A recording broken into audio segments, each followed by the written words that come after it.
Welcome back to another episode of Vikings Happy Hour, sponsored by Lake Monster Brewing, and that's Badass Wood Art. The Super Bowl just finished, guys, and it's full NFL offseason, NFL draft. So, what a perfect time for us three bozos to just give our prediction on what they might do 2 months from now. Because God, nobody knows. We don't even know what they're going to do in 2 weeks from now, or 3 weeks, whenever free agency opens up, let alone April. But we'll But we give it do our have best shot. ideas on that, right? Like I know Myles, you Sure. mentioned like, hey, let's go heavy on defense and with the money we can spend and go heavy draft offense, right? Before we get into it, Myles, what is your strategy in like a given mock draft? Because you've been a big proponent in years past about like, well, the Vikings really should be aggressive in finding an Adam Thielen replacement. You've been hitting that hammer for years, like even when Diggs was here. Um, and now they need one, but they also need help at cornerback. They need help everywhere. Do you have Well, a philosophy when you go into these mock drafts? the hard part for me is like the free agency usually dictates a lot of what teams do in the draft, or Yes. at least the direction we think that they're going to go in the draft. Especially under Rick Spielman, with Crazy, we might not know as much just because I think he's going to operate a little differently than Rick did. Rick got pretty predictable, Yeah. which wasn't a bad thing for fans because we kind of got to narrow down a little bit more of like what we could expect. So as a fan, you could create some more content around that. But I think it'll be fun to kind of see how Crazy navigates his first. To me, this is like his first true offseason because he now has the reins. Before he was kind of operating like as the brand new guy, kind of keeping the ship right. But now he kind of gets to build the team in his vision, him and KOC's vision. And so I think we're going to start to see a little bit more of that. My strategy for that is probably, like I'd said, Ryan kind of teased it, but I would prefer them to use free agent budget to help reload some of the defense. The offense is in a good position. We obviously don't know their plan at quarterback long term, whether Mm-hmm. that is Kirk, whether it's draft. We don't know what that long term vision is at this date. So I think fans should be willing to go into the like any sort of mock draft right now with the idea that, hey, quarterback might be an option. It doesn't mean it will happen, but you shouldn't close yourself off to those ideas. So I try not to close myself off to any idea, especially before we get into free agency and some of the moves we expect the Vikings to make or think that they could make. So I try to keep an open mind this early in the process because anything could happen. So try to think logically and also try to think, for me, it's always best players available at Yep. key premium positions. So you talked about wide receiver. I talked quarterback. Give me edge rushers. Give me cornerbacks. Those types of positions are really the key ones I try to hone in on. Tackles too, but I think for the first time in a long time, the Vikings don't We're need set, man. offensive tackle help early. I think those are probably the main positions I would normally look to take early in a draft and then maneuver as you go. So I like to take that approach, especially this time because we have kind of we're an open book right now. Yeah. I know when the combine starts, everyone's going to be looking at those 10-yard splits because I think that was like the common denominator last year for our draft prospects. So can't wait for that to change as well. So when we head into this mock draft here, no trades. We're just going to do 7 rounds. So just the picks that we have. We're going to use the PFF mock simulator. And to make it interesting, I think that we should have one veto, not per person, but just one veto. Whoever uses it first, then it's gone in the 7 rounds, and there's Okay. nothing you can do about it. So it's, if you feel passionate, and I feel like Ryan's going to be the first one to use it, but if you Well, feel I'm just passionate gonna about it, I'm just gonna use a veto so you guys can't veto my Oklahoma ones. There you ugh, go. Well, so too Matt, bad there's let's do no two things. Oklahoma guys in the first round to Right. take. Let's do two things in this real quick. Let's talk about the picks that the Vikings do have, Yep. and then let's talk about like how we're going to make that decision of what player we're going to take. Maybe at least 2 out of 3 of us have to agree, that type of thing. I don't think we need to go like too crazy, but I think we'll all probably generally agree. Yeah. But maybe give quick snippets of like what we want to learn from the players that we might select. Sounds good. Well, I will change the screens here, and then we can get going. So we have a 7-round mock. We select the Vikings. I'm going to slow it down a little bit. You guys want to mess with the settings, or are you good? We're good. Let's just go. Let's go. All right, so we're going to start the draft with no trades. Maybe I could have made that a little bit faster, but it's pretty You can straightforward change the so far. speed up top, by the way. You see Quentin Johnson went at 5? Yeah, he must have had a really good combine. Yeah. Packers take Jordan Addison. That'd be a good pick for them. All right, so here we are with our pick at 23. I already know who Myles wants. I know. So we got the top guys for PFF is Zay Flowers, Andre Carter. Not in a million years. Dalton Kincaid, Nolan Smith, Robinson, Mayer, McGee, Harrison. Oh, there's an Oklahoma guy. Will McDonald. So did all the corners go? I mean, I'm taking a look at this quick. And PFF, I did take a look at at the simulator, after I realized we were going to be doing this. Check the positions, Matt. I would say that they do have a few who where based on national media versus what they're saying, right? So Cam Smith fell really far on PFF's recent update. So he's probably still available. Emmanuel Forbes probably could be considered a late first round pick here. Yeah. Joey Porter goes one pick before. So I think that hurts. Yeah. If you scroll down, Matt, is Cam Smith still down there? I could be wrong, I guess. I thought I saw that. I can get my camera here. Yeah, he's way down there now. Yeah, it was same with Keely Ringo. Him and Keely Ringo, both of those guys are very high consideration. So to me, based off kind of what we've seen, Zay Flowers, Cam Smith, Keely Ringo. I mean, I'd be cool with any of those guys. Andre Carter being that high to me is I was not.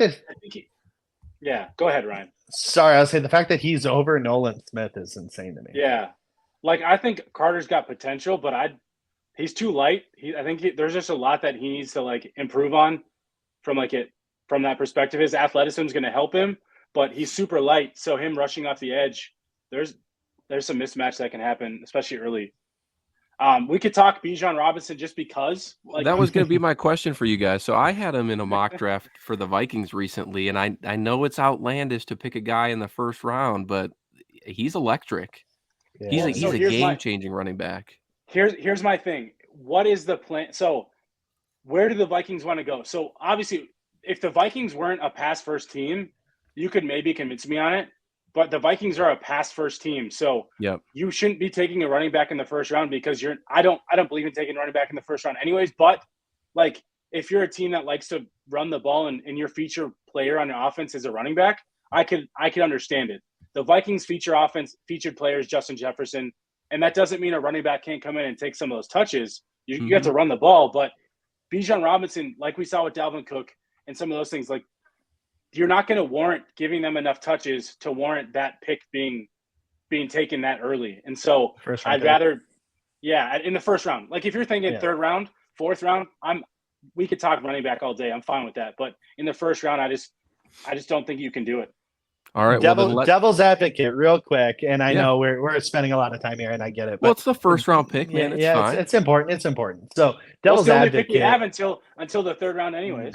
Exactly. Right. So, if you take a running back, and again, I agree. I agree with everything you're saying. So this isn't me saying we should do this, but just playing devil's advocate.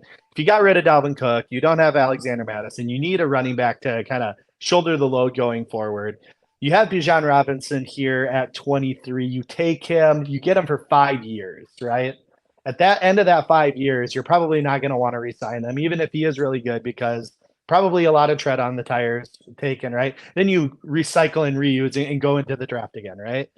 Having 5 years at that position that would be elite wouldn't be the worst thing in the world, right? At an affordable cost, and knowing that you're not going to probably re-sign him at the end of that tenure here, and then you get a comp pick or whatever for him, right? Hopefully somebody spends big on him. Again, just playing devil's advocate. I could see why maybe somebody would say go for it. I don't want to, in my opinion.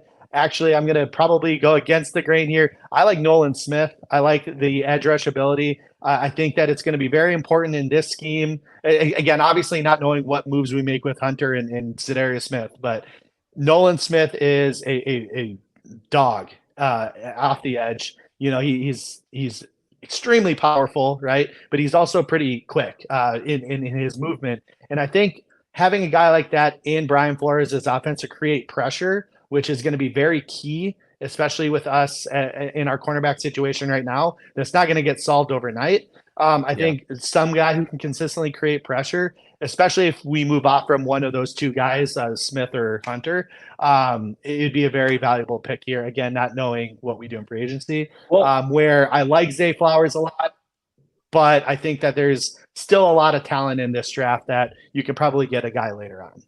Real quick. So I agree with you. I also think sometimes we think the draft needs to be about filling immediate needs.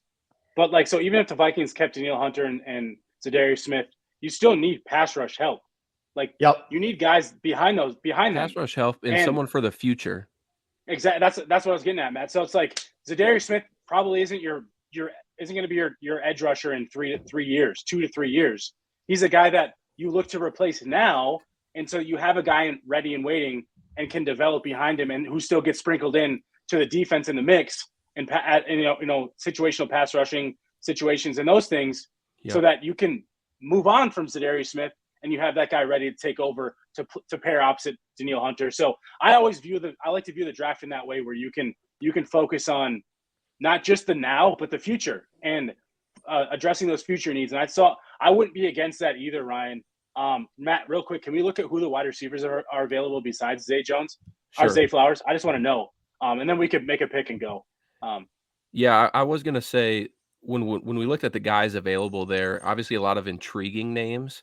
When you look at the whole draft class, I feel like there's still value to find a starting wide receiver and a starting cornerback on day 2, which has me leaning towards Nolan Smith, which, by the way, he's great versus the run and the pass. And I know Ryan likes him because he's got that dog in him, and he plays with that physicality that Ryan likes in all his players. 100%. But when you look at the wide receivers available, I think Zay Flowers would be a fantastic pickup for Kevin O'Connell. We saw Nathaniel Dell down in Mobile, and he's good. That dude can play, and he was good as well. So I think there's a lot of options. Go down just a little bit. I just want to see who are the other names. Just as like, how's my guy, Michael Wilson. I wouldn't take him here, but no. So yeah, I think So I think we should go with Ryan's idea. I know people are probably going to get upset. Oh, you had a wide receiver there available. Is there any quarterbacks? Real quick too. That's the last one I was wanted to just the Stanford guy, unless you want to take Hendon Hooker, but you probably don't. No. We're good. I just wanted to see. So I'd be cool with Nolan Smith. I think edge rusher, and I think just planning for that future is a good play. All right. And the Vikings, we know the Vikings have 3 young cornerbacks too. Yeah. They have, so we got Andrew Booth Jr. coming back, and Caleb Evans, and then we have Cam Dancer, who I think is going to fit better in this scheme than he did in the Ed Donatel scheme. I know he's going on he's coming up on a contract year, but still someone that you could potentially extend if he plays pretty well this year. All right, let's do it. Let's lock it in. Boom. Done. Now we don't pick for a while, so we'll just sit. Yeah, now I got to zoom by. Yeah, zoom this through. Yeah, this is. By the way, there's no scenario where we're not picking in the second round. Like, Kwesi will figure out a way, but here we are. Yeah, I would guess that same thing too. At pick 87, you got some running backs available. Jaden Reed, someone to consider from Michigan State. I like Jaden Reed down at the Senior Bowl. Cody Mock is a guy that you might be able to even consider as like a center guard flexibility. Clark he Phillips. He played like across the line in Mobile. Jacorian Bennett, you liked him. I do like you. I don't know if I'd take him in the 3rd round, maybe. I saw Clark Phillips up there, and he's got that inside out. His size is a little concerning, but again, he's a guy that's going to stay in your pocket all game long. So, Matt, let's go to positions. Let's just check out who the cornerbacks are available, and we just go through the speed up a little bit. Clark Phillips, Jalen Jones, and Jalen Jones also plays with an edge on him as well. Bigger guy, outside only capabilities. Caillou Blue Kelly, guy that we liked a lot. I still think that's too early for him. End of 3rd round, 4th round, I think anywhere. I think it's like the cusp of like when you probably would consider picking him. Yeah, I think this. I don't think it'd be too much of a reach if you took him here, but I could also understand if there's another player at a different position that you're like, all right, let's let's I'm consider. surprised Let's check Clark out Phillips is there. That's crazy. I That know. would be He's my probably- pick, but That would be my pick too. But I just want to see who the wide receivers are. X out of it, Matt. You gotta Sorry as I just navigate this. No, Matt. There we go. Yeah, there you go. yeah, we're good. Okay, A.T. Perry, Cedric Tillman's good. Cedric Tillman is A.T. good. Perry. Trey Palmer, maybe. Keep going a little bit, Matt. Keep going. Oh, weird. Marvin Mims. There's somebody really good. I would consider Marvin Mims there too. So a couple guys that we saw in Mobile who was too. Yeah, Xavier Hutchinson was kind of underwhelming in Mobile. I mean, I guess just from That's what I strong. saw, Last day. did he? Okay. I will say for me, Ryan, he kind of fit the like slot only, not slot, slot only type. Like I a big think he slot. could be a good, like a big slot receiver, and that's not a bad thing, especially in the way today's NFL is going. Slot receivers are super important, like nickel corners. They're really important, but you shouldn't have to spend a lot to go get a guy like that unless you're getting a Cooper Kupp or one of those types. Right. So we got 5 picks here in about 5 minutes ish. So yeah, let's do it. Let's go to the corners. I think I'd take. You think you want corner right now? See, take what Clark I like Phillips here. Yeah, what I like about Clark Phillips as well is he can play the nickel for us. So so if all goes well, Cam Dancer's good, Booth's good. Now you got Clark Phillips in the nickel spot, in a pinch. And whatever vet and whatever vet they sign, I guarantee they're signing at least one veteran corner. So that really rounds out your entire cornerback core. So I'd be down with that. So 2 straight picks for defense.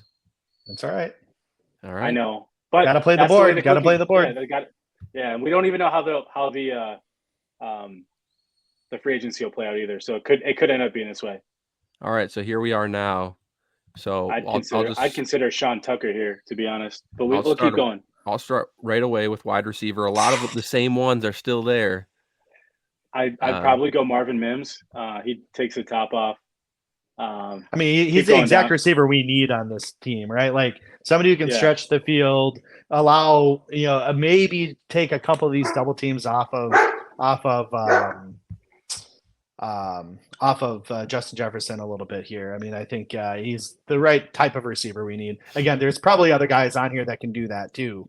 I don't know enough about some of these other guys, like this Princeton kid. I know he was down in Mobile, so you guys maybe have a little bit more insight than I do. I thought the first couple days he played really well, but the last day he was struggling quite a bit against especially in the one-on-one drills. And I actually overheard some people chatting just about how he was, and to Myles' point, he's pretty raw.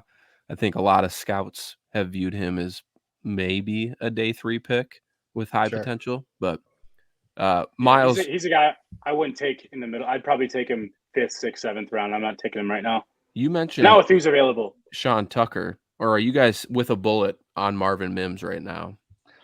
I mean, I'd probably Marvin Mims. Let's go look real quick at who the rest of the running backs are, because I do like Sean Tucker a lot, and I think the value here is really good. Chase Brown, Keaton Mitchell, Zach Evans, Eric Gray. I mean, okay, so there's still a few guys, Kenny McIntosh, a couple of guys you could still take that I feel comfortable with. Yeah. The other thing that we should look at still, I don't think it's far-fetched to think that I struggle with this, man. I don't think it's far-fetched to think that they go corner again. Well, that's the point I was making before. I guarantee they're signing at least one veteran corner, so that the plan wouldn't be to then need multiple corners early enough. Yeah. So maybe you take a flyer in day 3. I guess if a guy dropped and Caillou Blue Kelly's really good, but he's similar to what we took. So in that nickel, that inside out flexibility. I think I know, but no one's saying it. Where is he? I'll just go take Marvin Mims for gosh sakes. Let's just go Mims. I'm good with that. I'm good with that there. I think that's a good pick. So 2 picks remaining.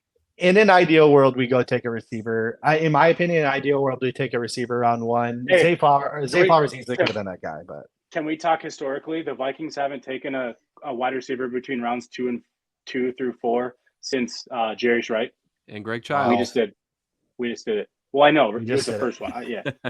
Yeah, we just did it. All right, so here we sit.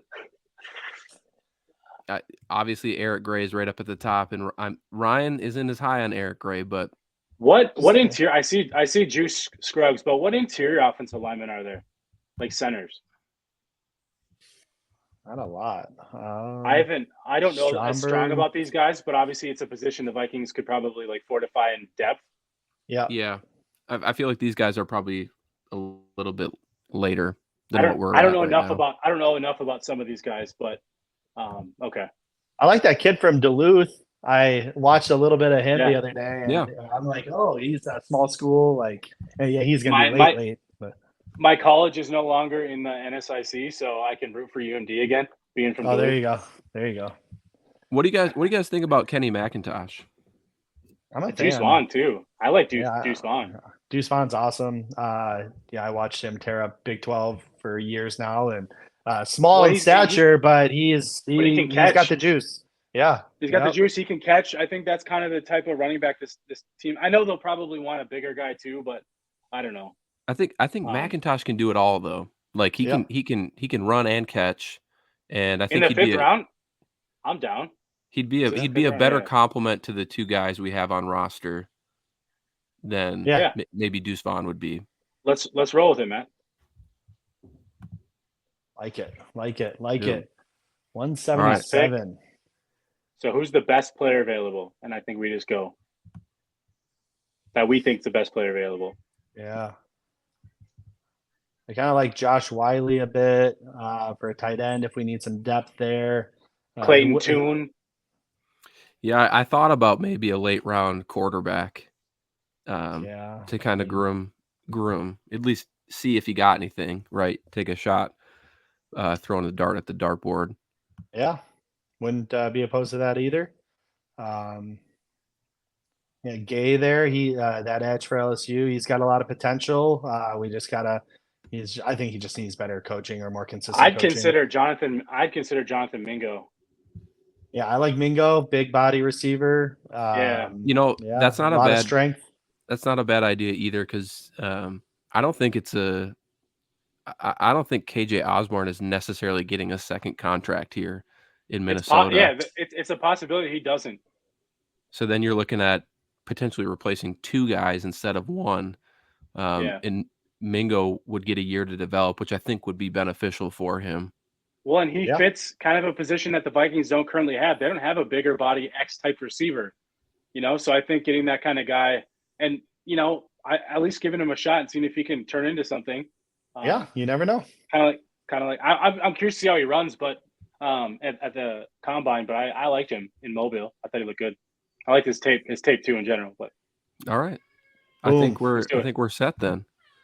Mingo. Yeah, you called him out when I was talking to you guys when you guys were at the combine, and I started to watch him a little bit more closely. And I mean, all he's got to run is a good old powerful slant like AJ Brown was doing in the Super Bowl, and and then maybe surprise him with a double move quick, and he could probably be productive here. So we get a B-. So let's go through the guys real quick. We got a B-. B-. All right. We don't. What though? I don't know why, but PFF really doesn't like Mims. I saw that. Yeah, when he was taken at 119, he's getting a C-, which, I mean, I thought he had like third round potential or second round potential maybe. But so they're saying our best pick was Clark Phillips based off the where we took him and what his perceived value is, and probably position of value too. Yep. Well, yeah. I mean, I'd be happy with this draft, to be honest. Though, I mean, maybe not the best draft ever, and I'm sure we'll do more of these throughout the coming weeks. But I mean, what I'm going to be really excited for is the day that, I mean, granted, I'd love Marvin Mims. I'd love for him to be on this team. But if we were to take a receiver round one, that would be really exciting because there's some really intriguing guys. We should try to do this once a week or once every couple of weeks, and we'll see how it shifts based off of everything, all the news that happens and all the different decisions the Vikings make, because this is the first one that we've done for Vikings Happy Hour. So like, I don't think this is a set in stone. Hey, we got to have this. I think we can, talk about it more as we move forward, but I'm excited to see how it progresses. Yeah, for sure. And I think our goal should be, can we get an A+ before the actual draft, or can we accurately predict, I don't know, 25% feels like a good threshold to try and hit. And The comp picks should become finalized soon too. I think we should at least get one more comp I pick. think we're getting one. Yeah. Yep. For Conklin. Sweet. Yeah. Well, that'll conclude our first mock draft of the offseason together here at Vikings Happy Hour. There'll be a lot more. We'll also start to break down some of the prospects, some free agency targets, as well as get some media guests on here. So if you like what you see, if you have comments on how we did on our draft, please comment in the video below. Like and subscribe to our YouTube channel, and SKOL Vikings.